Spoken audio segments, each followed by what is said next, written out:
Olá, boa noite. Começa aqui mais um Jogo do Poder, o seu programa de entrevistas transmitido pela CNT, todas as quartas-feiras às 10h30 da noite. No nosso estúdio em Brasília, a senadora Marina Silva, do PT do Acre, ela que já foi ministra do Meio Ambiente no governo Lula. Participa também o jornalista Francisco Leali, da sucursal de Brasília do jornal O Globo. Boa noite, senadora. Boa noite. Senadora, nosso assunto principal hoje certamente vai ser o meio ambiente, as políticas de meio ambiente e os debates sobre esse assunto. Mas não tem como eu começar uma entrevista com a senhora sem falar do Senado. E eu vou lhe fazer uma pergunta muito direta. É possível, na sua opinião, haver uma solução para essa crise do Senado sem que seja trocado o comando da casa? Bem, em primeiro lugar, eu acho que a crise é, de fato, da instituição e, nesse momento, tanto os senadores, quanto os servidores, quanto a sociedade, principalmente essa, deve se voltar para a instituição no sentido de fazer com que ela possa ser preservada como um instrumento fundamental da democracia brasileira, mas, no meu entendimento, há que se fazer um movimento rápido no que concerne ao afastamento do presidente Sarney. Acho que, nesse momento, há uma crise que está materializada, mais do que configurada, e sem sombra de dúvidas o seu afastamento para que haja um processo de investigação e de encaminhamento das questões de forma equidistante é fundamental. Mas a senhora defende que seja um afastamento temporário ou defende que ele renuncie ao cargo? Não, por enquanto eu defendo um afastamento temporário, para que se dê o desdobramento das questões. Acho que é isso que a maioria dos senhores senadores estão defendendo. De tudo que já saiu, a senhora acredita que a crise se limita a um grupinho de funcionários que tinham cargos de chefia, o diretor-geral, ou isso tem que ter uma participação de algum senador para esse esquema funcionar, que vai do nepotismo à fraude em contrato? Eu não quero aqui fazer nenhum tipo de juízo de valor precipitado, até porque eu não teria nomes para dizer, não quero fazer nenhum tipo de acusação vulgar. Mas o que eu posso dizer é que é uma crise da instituição. Não dá para você dizer que a culpa é só de um grupo de funcionários. Ali existem 81 senadores que têm responsabilidade sobre a instituição. E é muito difícil você imaginar que a instituição chegasse a esse nível de problema, essa natureza de problema, apenas circunscrita a um grupo de funcionários, ainda que existam pessoas que têm responsabilidades e responsabilidades muito grandes e com problemas muito graves, como a imprensa o tempo todo está colocando. A senhora acredita nessa teoria de que o HCL era mais poderoso que os senadores?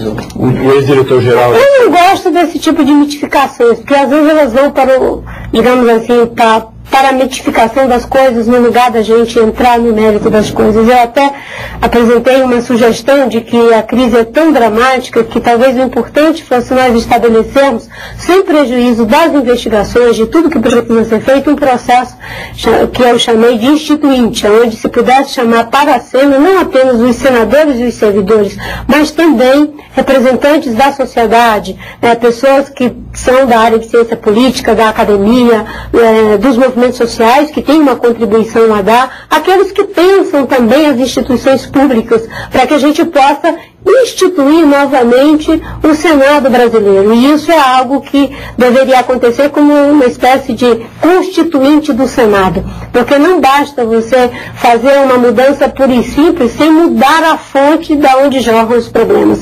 Isso só é possível ressignificando a experiência a partir dos erros que foram cometidos, e não são poucos os erros, para que se resgate a instituição Senado, como eu falei anteriormente, fundamental à democracia. O senador Pedro Simão esteve aqui no nosso programa e confessou, admitiu, até tomou a iniciativa de dizer que ele, com tantos anos de Senado, ele está no Senado desde 79. A primeira eleição dele foi em 78. E tinha se omitido. E confessou uma certa omissão. A senhora está no final do seu segundo mandato, já são mais de 14 anos, acho que 14 anos e meio de Senado. Nunca passou pela cabeça da senhora que pudesse haver esse tipo de problema na casa, como esses problemas estão sendo revelados hoje? Dentro da gestão pública, você tem que sempre estar atento que problemas podem existir. Imaginar que nunca vai existir problemas em nenhum órgão público, enfim, seria ingenuidade. Acho que o problema dos senadores é que cada um acaba se limitando ao seu campo temático, e isso, de fato, é um erro. Aí você se limita à atuação, alguém que atua na educação fica ali pensando na educação, outro que na área de, enfim, do que for, dos direitos humanos, da justiça e dos usuários que ali tem assuntos a tratar, no meu caso, meio ambiente, direitos humanos e educação. Eu acho que isso é um erro, porque a gestão da casa, ainda que exista uma mesa que é eleita para isso, uma direção que é eleita para isso, não é? Eu que sempre digo que o representante não substitui os representados, acho que nesse caso fomos todos falhos, achando que os representantes estariam substituindo os representados, no caso aí o conjunto dos demais senadores. Bom, nós já falamos dessa crise do Senado, agora vamos para o assunto que é a especialidade da senhora, que é meio ambiente.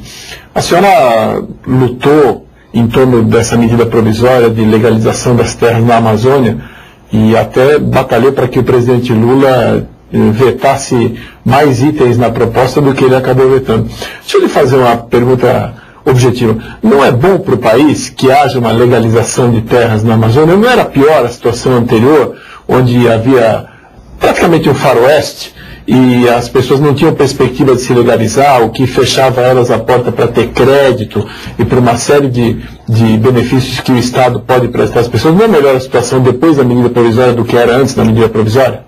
Em primeiro lugar, tem uma questão que a gente deve fazer de cara. A medida provisória acaba com o faroeste, ou ela reconhece o faroeste que já existia e cria a perspectiva de que se fizer outros faroestes, eles serão igualmente legalizados. Eu acho que é muito mais por esse caminho.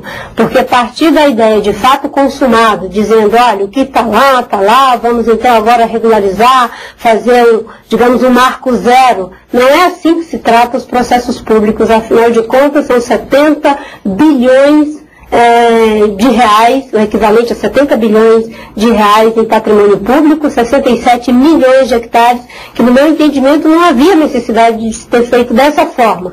Para atender os pequenos, nós precisaríamos de apenas 7 milhões de hectares, com um patrimônio equivalente a quase 8 bilhões de reais.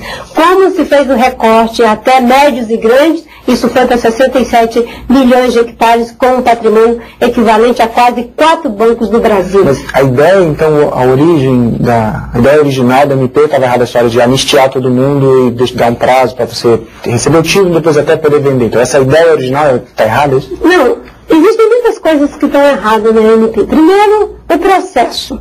Eu acho que uma questão dessa magnitude não poderia ser uma medida provisória, teria que ser um projeto de lei. Porque, afinal de contas, nós somos 190 milhões de habitantes que temos na Amazônia 60% do nosso território. E se pegou o equivalente à França e à Itália junto e se resolveu passar isso para um grupo de brasileiros. Alguns legítimos, que legitimamente tinham direito, porque, afinal de contas, estavam ali estimulados por políticas públicas, esses não estão sendo questionados. Mas existem outros que resolveram aumentar os seus patrimônios em prejuízo dos demais brasileiros. É como se alguém chegasse no Banco do Brasil e dissesse, olha, eu vim pegar aqui a minha parte. E a maior parte dos brasileiros ficassem olhando alguém levar o dinheiro, não é? E ele, enfim, eu, que também sou parte dessa nação.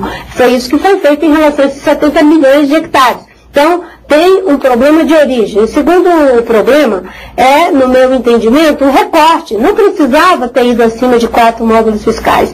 E um terceiro problema, a regularização fundiária... Os 4 módulos são em hectares e depois as pessoas... 400 hectares, né? De 100 a 400 hectares.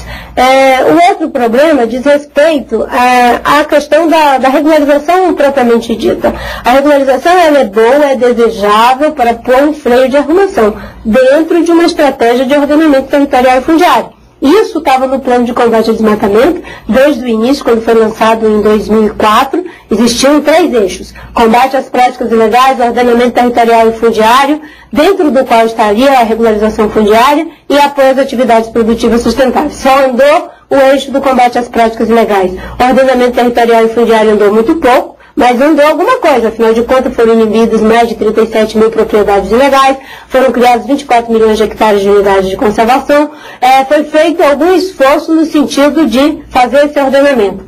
Mas aí o que fez o Dr. Mangabeira, juntamente com aqueles que acabaram apoiando a sua ideia, esqueceram o ordenamento territorial e fundiário e partiram só para a regularização fundiária. A regularização deveria ser uma estratégia dentro de um desenho maior, onde você faz a destinação das terras públicas na Amazônia. O que é para a unidade de conservação será destinado para a consolidação da produção, para terras indígenas e assim por diante. E considerando o zoneamento ecológico e econômico e todo o esforço que já vinha sendo feito pelos estados. porque o Acre já tem o zoneamento, o Mato Grosso está concluindo o seu, o Pará já pode, inclusive, concluir o zoneamento, Rondônia já tem.